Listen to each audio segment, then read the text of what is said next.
grammar school. I was in the 6th grade.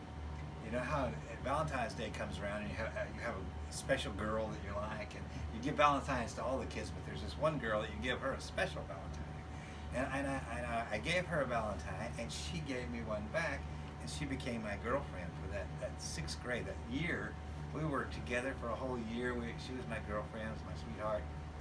Next Valentine's Day rolls around, and there's a new interest in my life. So she catches my eye, and I give her a Valentine, and she gives me a Valentine, and the other girl's gone. She's found another guy, and I have a new girl.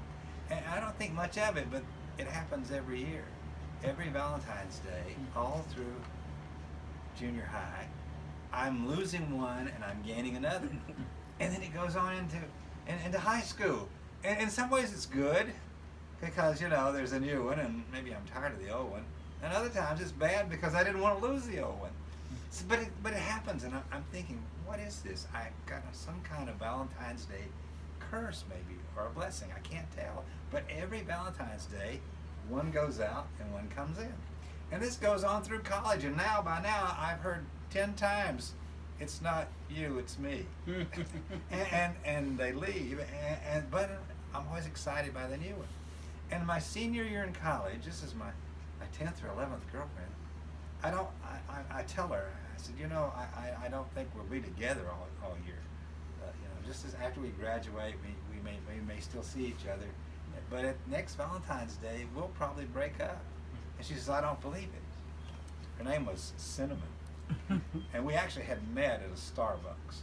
She was infatuated with coffee, and we sort of bonded over a coconut, pumpkin, toasted almond latte. And every day we would go to Starbucks, and she says, well, when we graduate, let's move in together. Let's go to the city, and we'll live together, and that will break your curse. And so we did. We graduated, we got jobs in the city, and we lived over at Starbucks in an apartment. And every day we'd have Starbucks in the morning and Starbucks in the evening.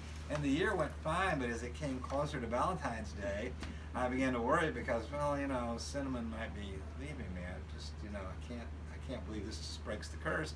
And on my way home from work, I pass a Dunkin' Donuts, and I think, well, I'm not gonna have a donut, but you know, we never go to Dunkin' Donuts. So I go in and I get a donut and a coffee, and I come out, and there's Cinnamon walking down the street. And I tell by the look on her face I betrayed her. I went to Dunkin' Donuts.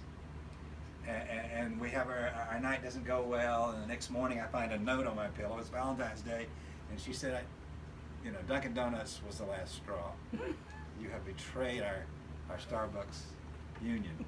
And so I'm so disgusted by this, and I'm disheartened, and I go down the street to an Irish pub, and I'll think, well, I'm going to give up this coffee. I'm going to go for a Guinness, you know, and maybe some Jameson. And I go in there, and there's this beautiful red-haired waitress comes over. Her name's Kathleen, and and I say, okay, you know, hello, number 11. and we start talking, and I tell her about my curse right up front. I said, you know, we could start this romance, but to tell you the truth, it'll only last a year. And she says, what we should do is go to Ireland. Do you know, and I did not know, the remains of St. Valentine is buried in Ireland, in Dublin. He was a 3rd century monk who lived in Rome, and the emperor of Rome had decreed that no man should be married until after he served in the army, because the emperor felt like married men did not fight well in the Roman army, and the emperor wanted single men.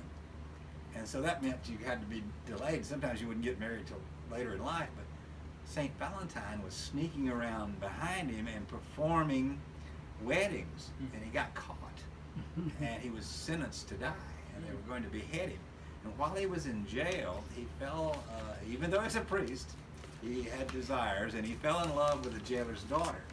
And he started sending her cards and notes, and that's why we have Hallmark today. And so he gets beheaded, and his remains are there in Rome.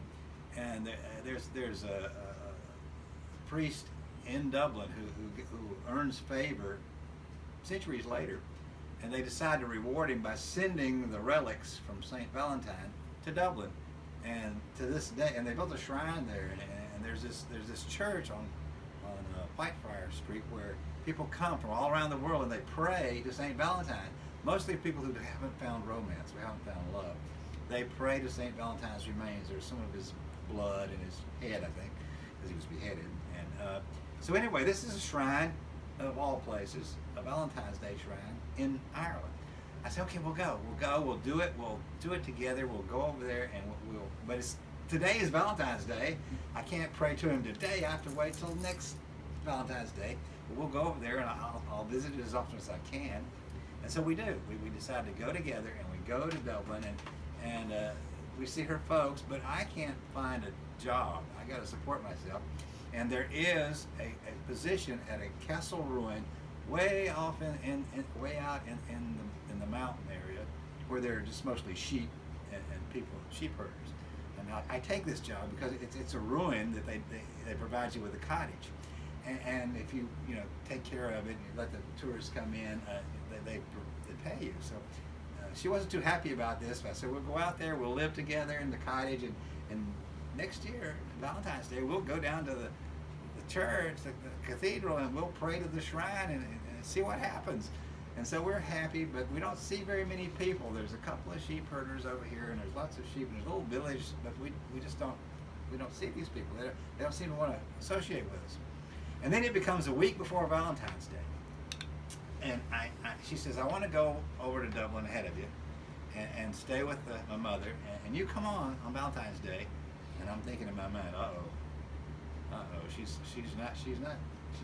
we're laying the groundwork here for a separation. It's not going to happen. So the day of Valentine's Day, that morning, there's a terrible, terrible storm.